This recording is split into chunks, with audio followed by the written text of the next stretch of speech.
starting off with minimum wage, it was very clear that Pennsylvania will lose good-paying jobs with an increase in a minimum wage. And one of the things I think people miss when we talk about minimum wage, when we talk about it as a whole, minimum wage is for college students, high school students who are trying to raise money to pay for their college education in today's world, as it was when I was growing up.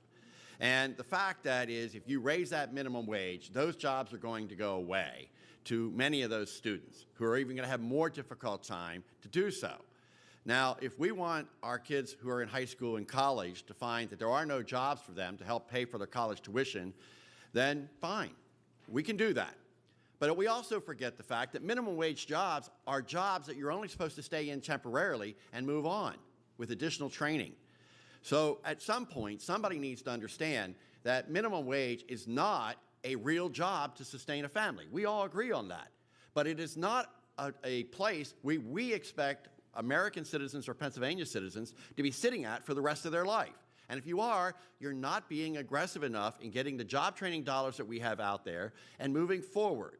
We have to be more aggressive in making sure, as we've talked about today, that our senior population, our baby boomers, which I guess I am one of, are retiring. There are a lot of jobs being advertised in Pennsylvania far above the minimum wage, and employers in Pennsylvania are complaining that they can't find any applicants. These are jobs that are paying far above the minimum wage and have benefits. Yet we continue to talk about minimum wage instead of how do we fill those jobs that have good paying hourly salaries as well as the benefits that go with them. When I go down 83, there's a billboard on I-83 saying that Georgia Pacific will pay $17.08 an hour plus benefits. That's just one example.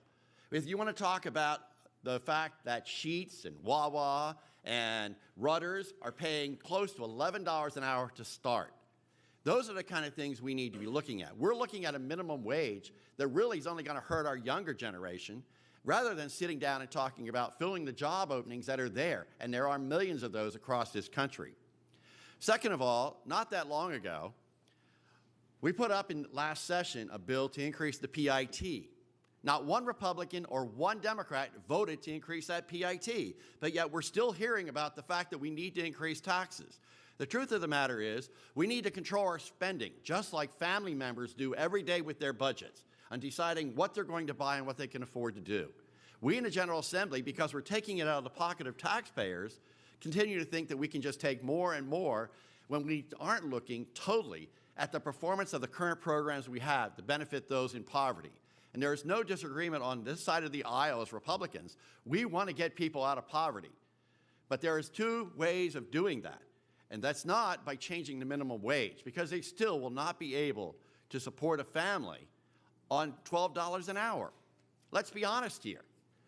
So the ways to do that is to get the job training and those kind of things where they need to be. We need to change our priorities. And I believe that just raising the minimum wage is not going to solve it. We have started last session with our career training education program. We need, as the governor, and I agree with the governor, need to continue to expand that and expand it as quickly as possible, which means we've got a lot to do in working with many of our colleges and universities, our community colleges, and Thaddeus Stevens Trade School to do those and fill those roles.